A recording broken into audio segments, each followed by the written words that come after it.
Welcome to the Dr. Mudgil podcast. This is episode 142. We are solidly in August here.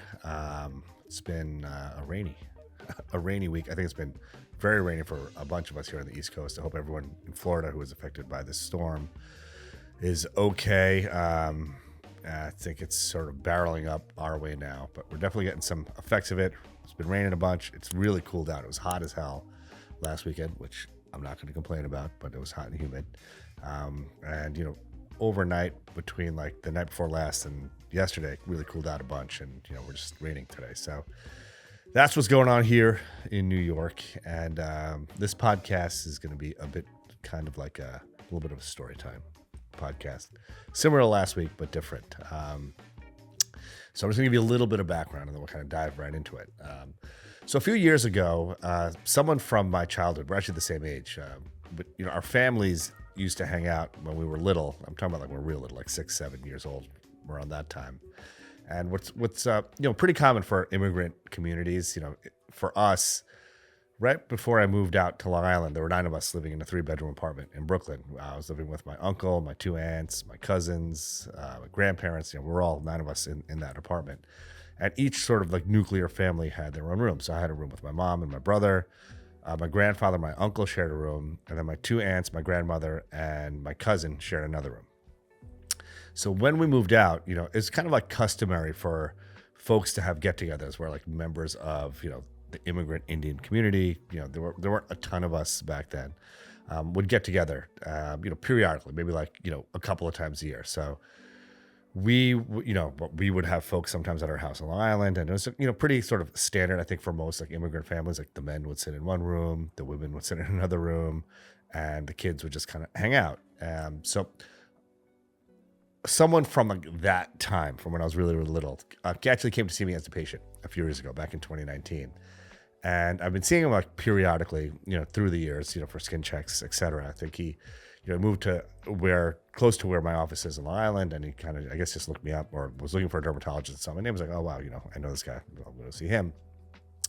And which brings me to the story. So I've mentioned, I think in a previous podcast and, in a bunch of Instagram posts, et cetera, that I love a quote from Maya Angelou, where she says, people will never forget. People may forget what you did. People may forget what you said, but people will never forget the way you made them feel. And seeing this person actually it always reminds me of this quote, and I'll tell you why. So back in the day, so when we moved from Brooklyn to Long Island, my brother, who was 7 years older than me, was about to start high school. And the high schools where we were living in Brooklyn were not good at all, not academically solid. So, my brother starting high school had to start, prepping for college and all that sort of thing. And, my mom's entire goal, she's a single parent.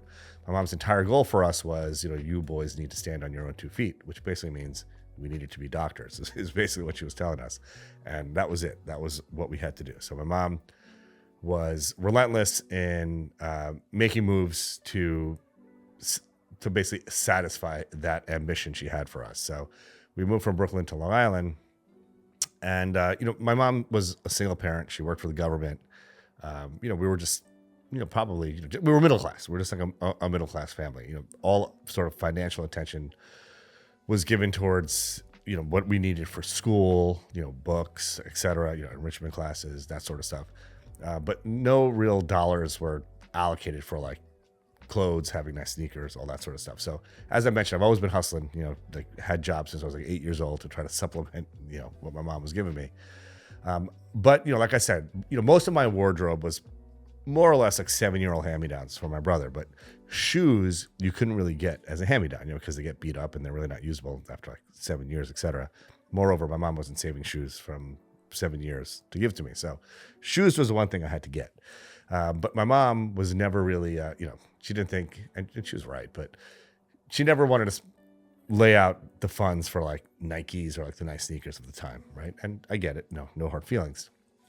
So we'd go to a shoe store called Fava. And I don't know if you guys know this store. It's gone out of business like many, many years ago, but it was basically a store that sold knockoff brands. So for instance, like Adidas has 3 stripes on it. The Fava brand would have 4 stripes on it. So the shoe looked similar, but it would be different enough where they weren't like violating any copyright laws, etc. Nike has its swoosh, Fava had its swish.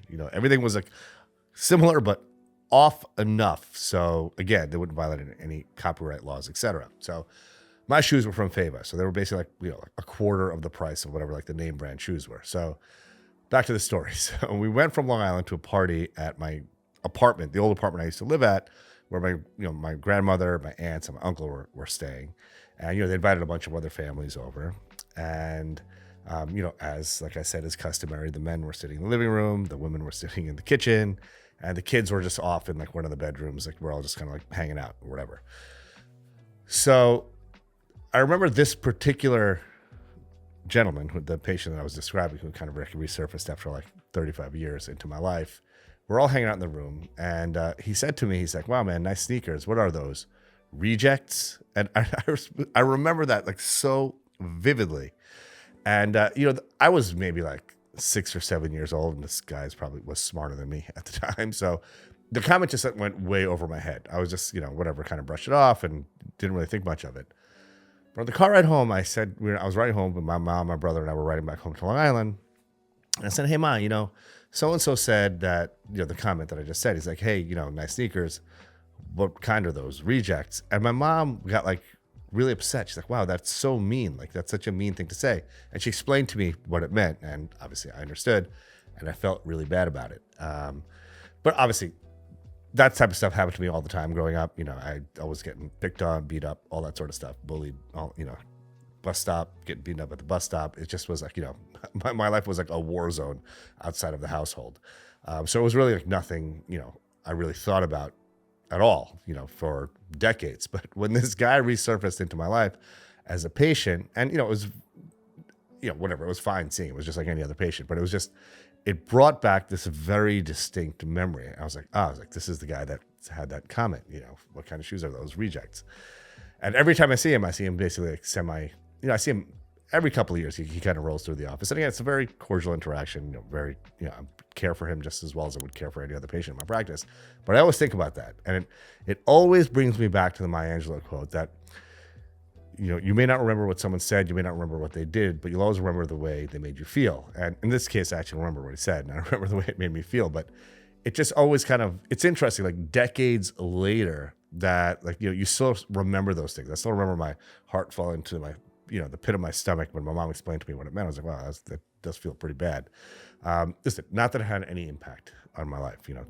I have nothing to complain about. I'm a very blessed guy, but it's just fascinating to me that something from literally 40 years ago, or even probably even more than 40 years ago at this point, still like, it just hits me as it were a fresh comment, and I'm reminded of the way I felt back when I was a kid when I see this guy. So moral of the story is, people may forget what you said, people may forget what you did, but people will never forget the way you made them feel. And, kind of riding on the theme of last week's podcast, when you can, choosing kindness is the best strategy. And, it all kind of falls back into putting good karma into the world and the laws of the universe. And the more positivity you put into the world, the more positivity comes back at you. So just something I've actually been thinking about, I guess now for weeks. And I thought that it would be an opportune time to share this story because I actually just saw this guy last week in my office.